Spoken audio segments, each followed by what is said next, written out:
So the topic I selected was how to create a business that can survive and can adapt and be successful and flourish at the end of the day. This is a question that there is no clear answer or there is no formula to follow. That's why I personally very enjoy about it. I'm sure a lot of you also been involved with the similar scenarios in a business. When you run the business, you use your experience, you use your talent, you make decisions.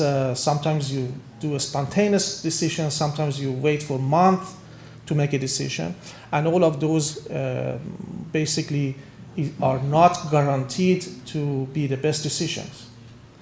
So I remember when I was studying math at the school, I really enjoy it because there were formulas and patterns, and when I solve a formula, I found the pattern that I did yesterday, and because the pattern was successfully matched, I enjoy it.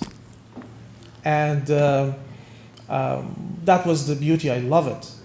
But when I get into business, at the start I hated it because every subject was different, every situation was different, and to start was difficult, but after some time I found it very interesting.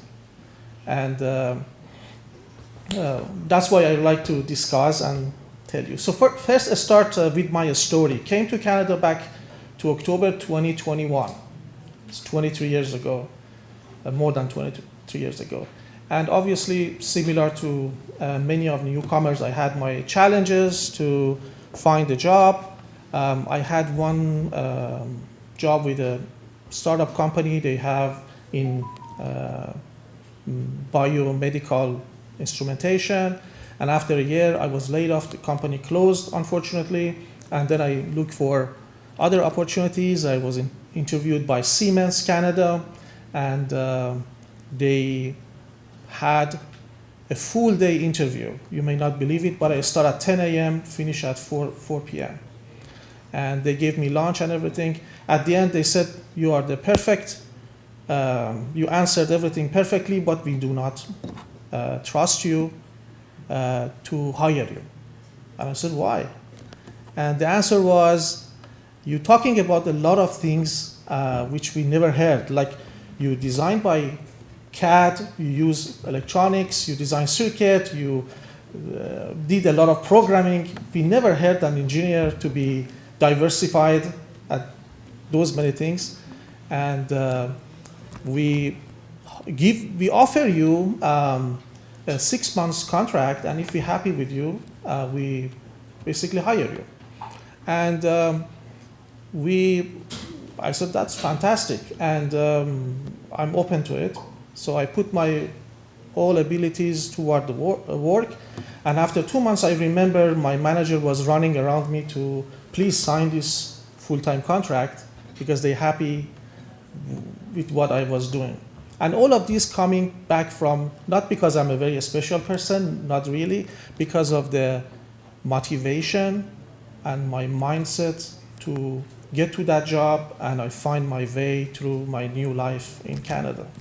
And again, I'm telling the story just to give you what happened. And after 6 years, we were 78 engineers in our R&D department. I was the only engineer going to the management meetings. And I was sitting beside like a Siemens vice president and handling projects of $6 million, $5 million projects that was very critical to Siemens. At that moment, I did whatever I want, not financially, obviously. As an employee, you don't make that much money. But as an engineer, okay, I learned a lot of things. And I learned how to work with the team, which was one of my weaknesses. And I learned how to report. Unfortunately, was not able to report. And most of people from my background, similar background, we are not very good presenters. And that's what I learned. We do a lot of things we are not able to present. And that's our big weakness. And we have other weakness which I don't want to talk about it, but overall, I quit. I quit my position without any plan, without anything like clear. I just quit because I wanted to be an entrepreneur. I want to have my own business. This is back to 2007. And my manager said, why? We increase your salary. We give you anything as you wish. And that was the very good position to be in terms of a good company, opportunities, training, whatever you really need. Siemens was a great company. But I don't know, but that's something different. I was looking for something different. And I told them, by law, you notice for 2 weeks and then you're done. So I said, no, I quit today, but whatever it takes, I finish the project. And they said, really? They couldn't believe, because it's not the standard here. You quit 2 weeks, you're gone. But that was not the standard here. I said, okay, whatever you think, because you were so nice to me, you gave me the opportunity, but now I decided to move on. So you want me to stay here? When? He said, don't give the quit to anyone. Keep it in my folder. You continue working. The project finished 2 weeks before you present it. And I said, fine. We trust each other, no problem. So I had a very good relationship even when I finished 3 months after. And the last day, they took us to a restaurant like usually and gave me things, gifts and cards and things like that, and said goodbye. So I came to home and, okay, now what should I do? I rest for a month, 2 months, and then I think what I have to do. Seems very stupid, by the way, when Mr. Ali discussed about the jumping from the lift. I said I jumped without knowing it, to be honest. I just jumped without knowing that how crazy decision it was. Anyway, Siemens became my customer in 2 months. They called me back as a contractor. And then I start doing consulting engineering.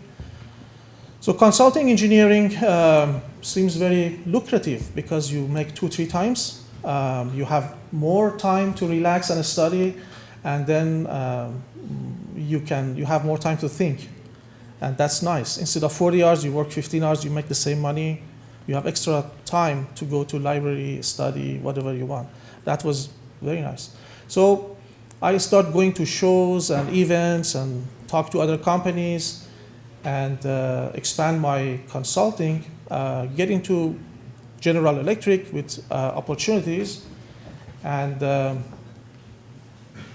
I think it was the end of 2007 that I got a contract with General Electric.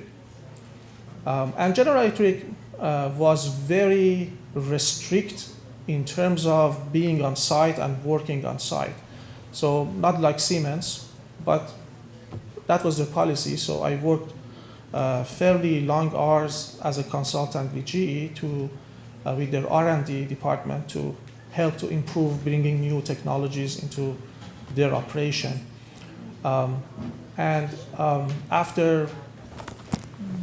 1.5 years, we finished a $2 million project, which my portion was about 300, 400,000. And contract finished, and then I knew what's going on after that because GE had a lot of plan. I know everything. I know what's the next step they like to do, and they like to expand the next project. So I told them, I continue working if you give me the project as my company doing it, not coming to your company as a consultant. They didn't give me that initially, and when you say resilient and mindset, that's what really, without knowing it, that's part of my strategy without even attentioning to it.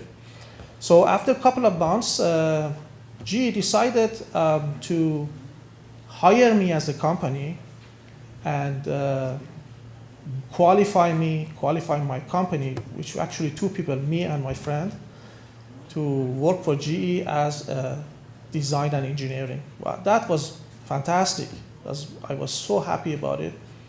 And we signed the first contract and contracts copying. So that was 2007.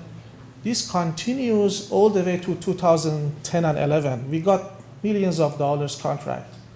And every week I have to go to Schenectady, New York for meetings with managers in GE and continue. It was like I was their sister company, basically, although I was a very small company, but whatever problems they had, Mazi, can you do that? And that was a good relationship, actually.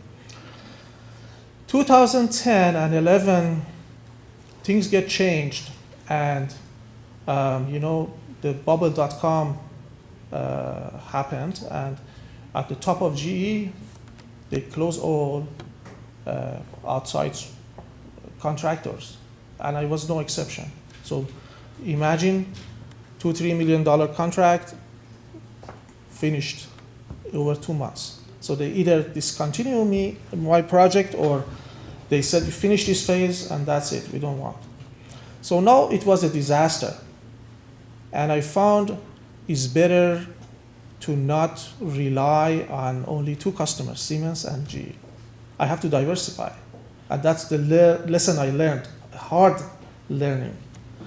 So at that moment, I have 35 engineers, 35 employees. So that growth was a wrong way of growing. I just found out a day that I was not able to pay people that I was hiring, and I hired because my contracts are gone. So then I changed the strategy. How I can be sustainable without being too dependent to others. Again, today I'm not saying GE did a bad thing to me and my company, and I owe my company to GE because they gave me the opportunity to be a company.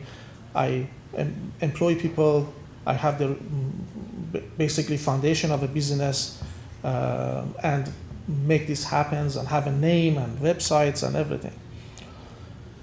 But I learned that I have to diversify, and I have to make things that make me also sustainable. So a business can flourish only if it's confident about sales in future. If you are not sure about the sales in future, you have some money, you can last for a certain amount of months because expenses are against you. You have to do the expenses, whatever.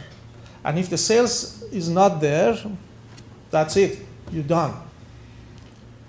So to be like that, we changed the strategy. As I told you, I purchased a share of a manufacturing company, a small share of manufacturing company, a local company, and I helped them to have better equipment. And at the same time, I consider myself and I present myself as a turnkey provider. So you coming to me as a customer, I not only help you with consulting, but also I give you final product. That means I am a manufacturer. That helped us a lot because make the life easier for my customer. They don't need to deal with multiple businesses. They come to me A to Z, I do it. Plus, make me sustainable because you want to produce a product, we design it, we prototype it, we commercialize it, we certify it, then we produce it. And that product can last 5 years, 10 years, many years, and I make profits.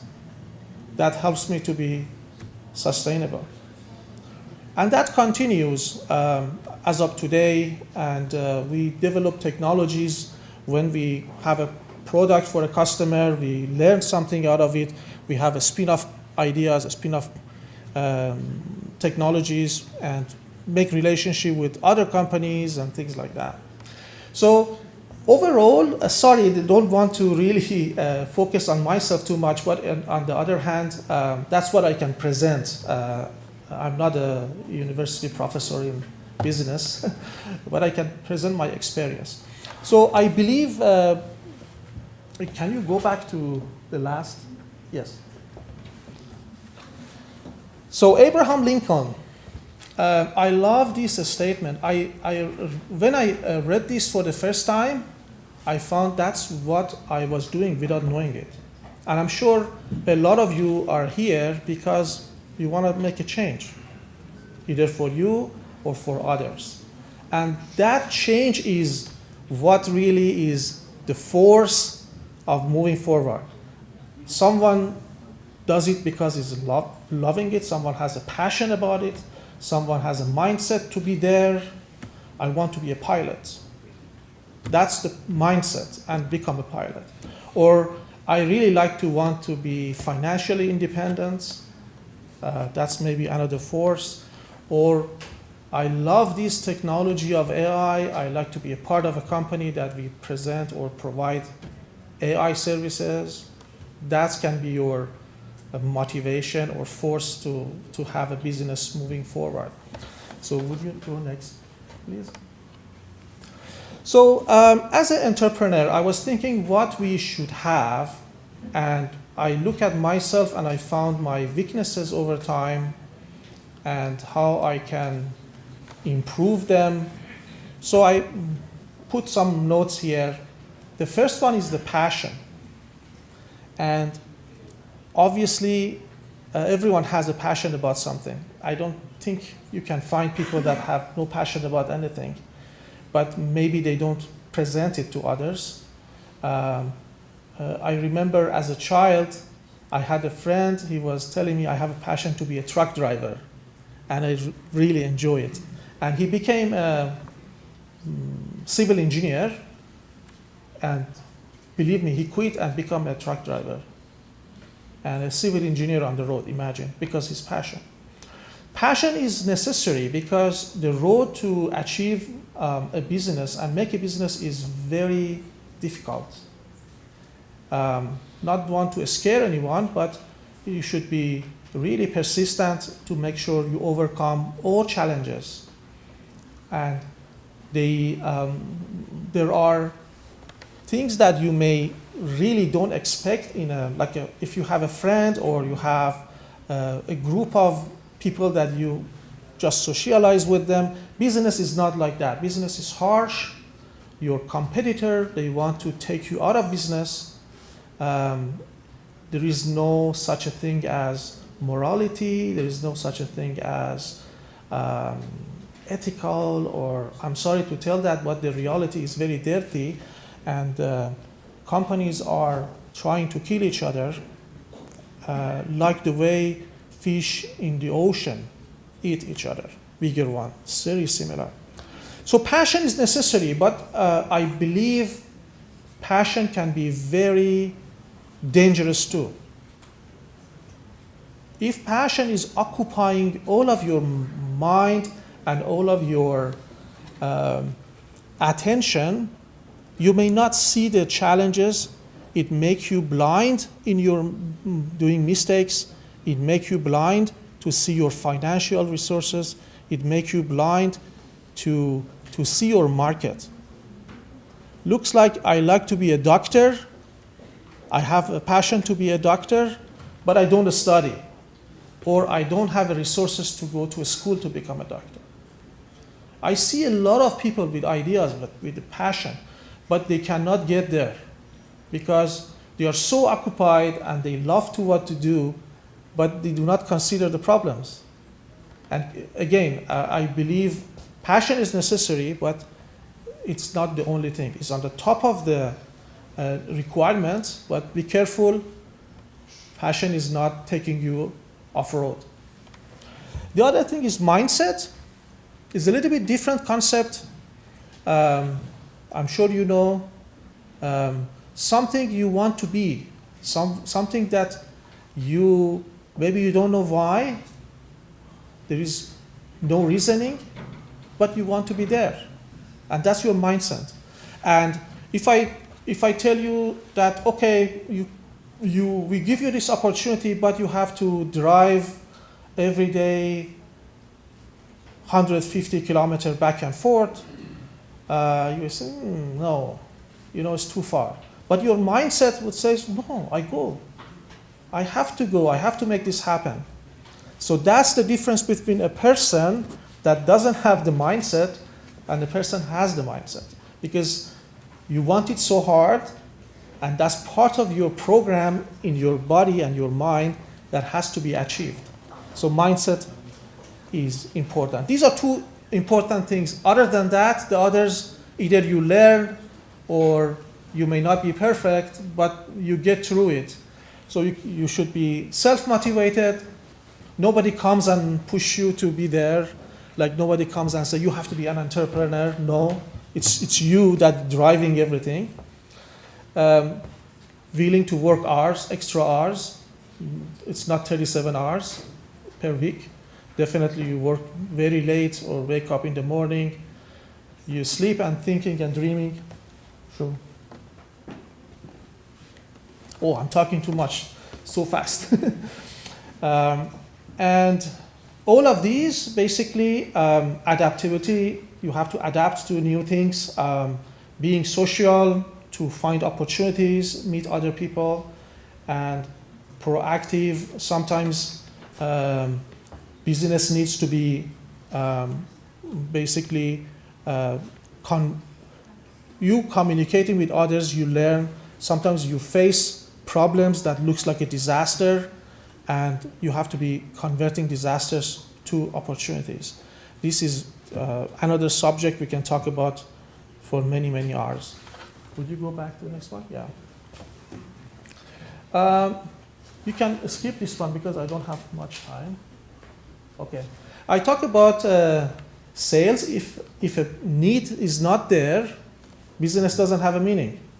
You can make the best of the innovation, best of creation that everyone admires, but nobody's willing to pay a penny for it. What's the point? You achieve what you like. It's not a business. It's not a corporation for profit. It's just made you temporarily happy and permanently miserable. Sorry, I tell you this because if you don't have financial, you cannot go anywhere. You achieve something you like, but no future. So you need sales and customers. I put this like that because I like you to remember.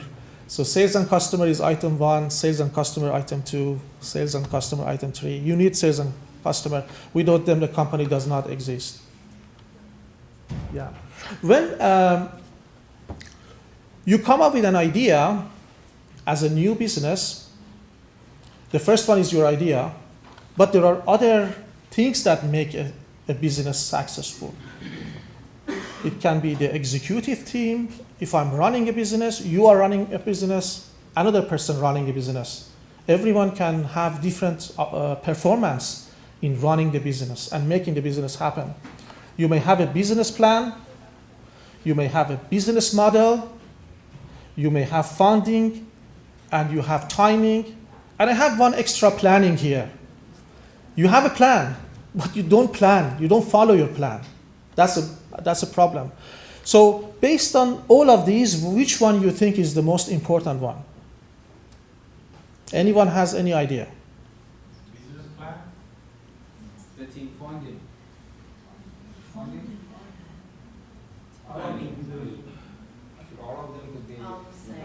All of them are important, but statistically, studies, you may be surprised.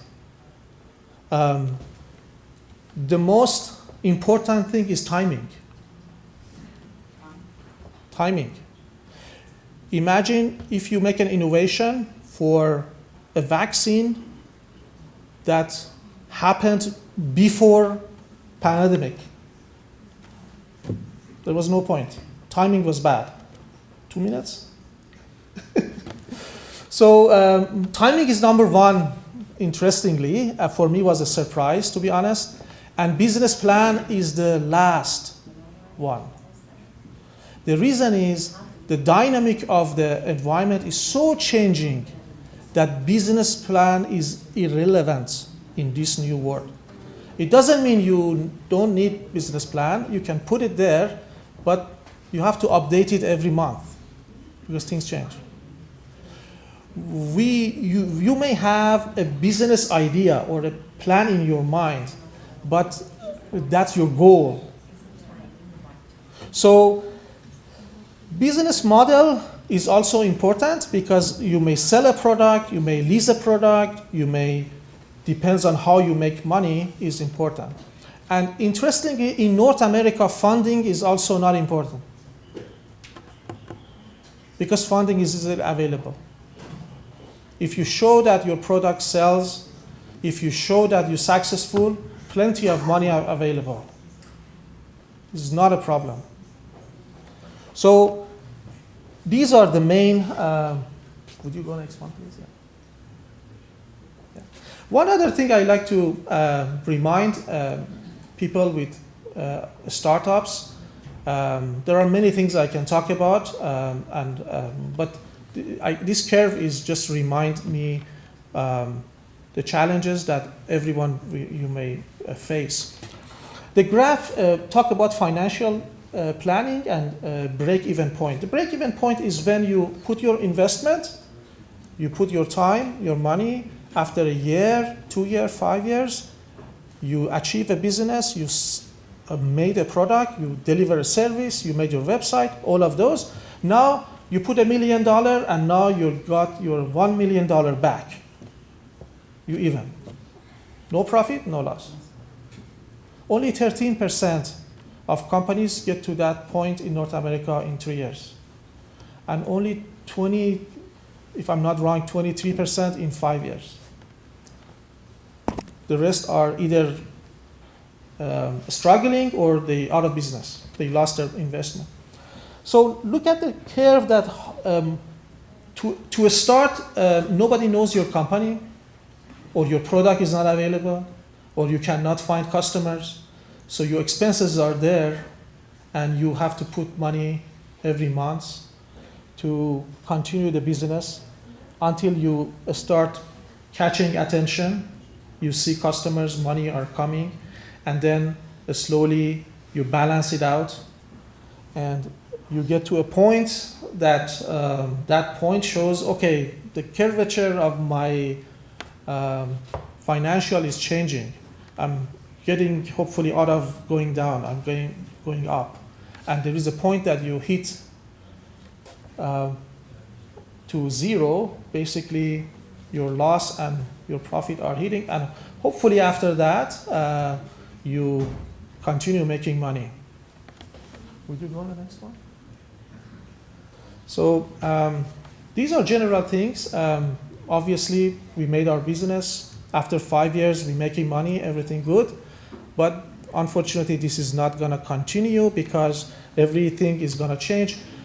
Every change or mega change or trend can be a threat to your business. Culture change. Some unprecedented events happen, like pandemic, or some market start changing the look to different products, or better products are coming, or the need for your service drops. So you have to be changing your business strategy every couple of years. Make sure you have new thing to offer, you are competitive, and you can survive. Very brief, sorry, I wanted to tell a lot of other things, but and the last one is obviously questions, if there are any. Yes? Could you give an example for business model, or being kind of vague, just that makes more sense? Sure. I can give you some example. For example, I have an accounting firm, and my business model is I sit into my office, people are coming, and I do their accounting needs, I prepare their I file their tax, I prepare their documents and everything, and only it's me. It's a business model.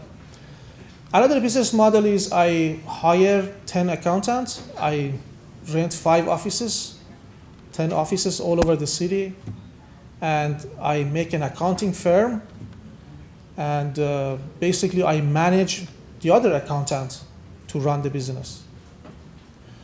One business is I manufacture a product and I sell it. Another business is I make a product, I lease it, or I buy a product and I lease it. And the lease outcome is not only cover the cost of the product, but also make a profit for me. That's a business model.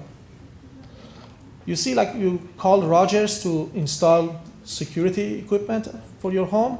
They usually don't ask for a huge upfront cost of hardware because most of people, they don't willing to pay $1,000, $2,000 for camera and security system, sensors. What they do is very smart. They force you to accept a plan for $40 per month for 3 years. You don't see it that in 3 years you already paid for the hardware plus you paid something extra. But that's how, this is a business model. For every business, you can come up with different business model, depends on which one is more suitable for your business. No problem.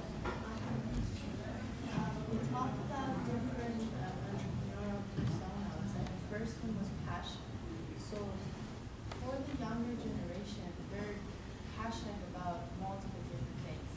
How do you find that niche product, that niche thing to put your passion at? It's a difficult question to answer because I was myself, one of my problem was I was so passionate about different things that I got distracted. You can enjoy your ideas. I have a lot of friends, some of them are here, they're so bright people, so educated, much better than me, but because they like different things, they don't focus on one thing. If you apply technology in garbage collection maybe not your passion, not my passion. But you can be successful after 5 years. Focus. Focus is important. To be honest, I cannot recommend anything, but what I say, see the market, look at the problem in a backward situation, see which business are more demanding and more opportunity, and you can apply your passion into that business. Other than that, you may be lucky or unlucky in following your passion because should be difficult sometimes. You love a technology, but the customer are not there yet because timing is not there. I can tell you a story about myself. 2014, I introduced a product, My Blue Tag. 2014, the blue tag was a small tag that you attach to your asset, belonging, and it was connected to your phone by Bluetooth, and you can see where is your product. 2014, nobody knew about this. I was not successful because the timing was not good. But now you go to Amazon, search for tracking tags, you see tons of different products after 10 years. So timing was bad. I hope I answered your question. Yeah, we can discuss later if you want. What does it mean? It means that just give up because the timing wasn't good? You had this technology, but you just give up. And then like a few years later, you see this in Amazon easily. Yeah, sometimes it's better to, yeah, you're right. Sometimes it's better to give up because if you don't have the enough financial and you don't want to continue the losing trend. Everyone has a limit. Based on your limit, you achieve whatever you have to do, but you get to a point that there is no customer or you cannot sell. What is the best? Stop it right away. Move on. Do something else. I know it's hard It's hard. Technology available at this time. Absolutely. Not such a today focus on this and then That's why we have to go backwards. First, we have to find the customer, and then see what are the dilemma of the customer, what problems the customer are facing, how we can improve the process, how we can help them with better customer service, how we can provide them a smoother, how we can reduce their cost, whatever. These are ideas. And then go back and see how we can use the technology, which technology that helps. But if I think you heard about this speech, Steve Jobs, in one of he said, more than anyone here, I failed because I initiate technology for a product. It has to be the other way. Yeah, thank you. Thank you so much for Thank your you. important. Thank you.